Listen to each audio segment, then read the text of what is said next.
Good morning, Jay, Nicholas, and Chris Daughters here at the Caddis Fly Shop. And I'm tying a little fly here that has been a very good fly for sea-run cutthroat. And I'm going to try to catch a spring chinook on it this year. And I don't see any reason, knowing what I do about those fish, that they wouldn't take this fly. So what I've got here is it's a size 6, it's an SS15 Gamakatsu. I have stainless steel bead chain eyes here. You could use any bead chain, any kind of eyes you want. I start this fly, I'm using a white thread. You could use a black if you want. This is rusty brown ice dub. And this is a pretty easy fly to tie. And I always laugh when I say that because I struggled when I first started tying it. So now I'm just putting some thread at the back of this fly. And the first thing you did was put the beads on, then the eyes. Yes, yeah, so you slide the beads on the hook there. And, you know, some of this, Chris likes these videos to be short, so sometimes we can leave a little bit to the imagination here. Whoops, come back. I've got some shell pink ice dub. I think this is I know it's an effective fly for cutthroat. I think it is imitative of various kinds of shrimp and euphausids and just little buggy things that live in salty water. Don't know. For all I know, they think it's just a ghost shrimp or something that's on somebody's hook or Now we kind of got this bead idea from a fly that we found in the bin. Yeah, and I'm terrified that this is somebody's secret pattern. No, I don't. I think it was on your desk, Chris. Well, I think it was a simple steelhead fly, and it was a steelhead fly? Yeah, I do. No. And it was tied on a. It was a bonefish fly. No, it was a steelhead fly, and it was very simple in construction. You know, it just had beads and a wing, and that was it. And it might, I don't know, it might have been a Hickman steelhead fly. No. Yeah.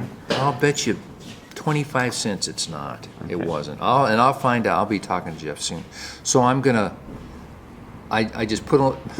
We're getting distracted here. Got my Regal vise here. I'm gonna flip that over. I've already got this part dubbed. I'm gonna put my thread back on again. The point is, I just. There's no way this was a steelhead fly. No way.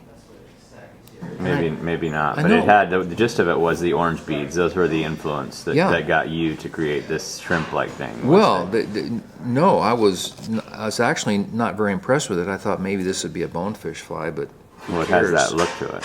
Who cares? And then I took it down to the coast and went sea-run fishing with it, and they just ate it up. This is American possum, the original fly that I copied. Used a calf tail wing. The original fly that I copied used clear glass beads instead of these orange beads, but it used calf tail wing. It used orange calf tail with just a little stripe of black down the center.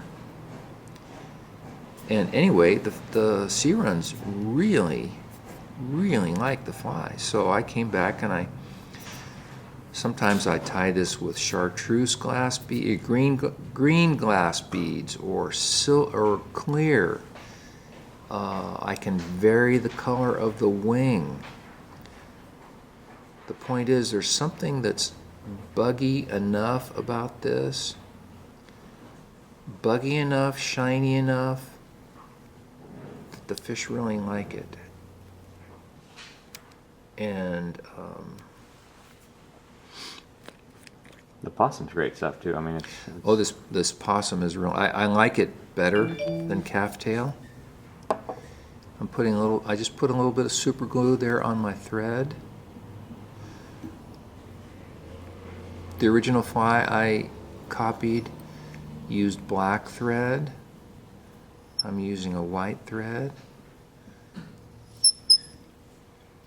So I've used various, as I said, I've varied my ice dub and my beads, but I've kept it about this size. You could make it smaller.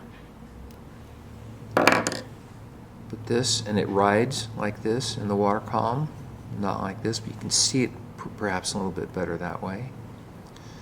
Very effective fly. Wish me luck. I'm going to try to catch a springer on this in the next month.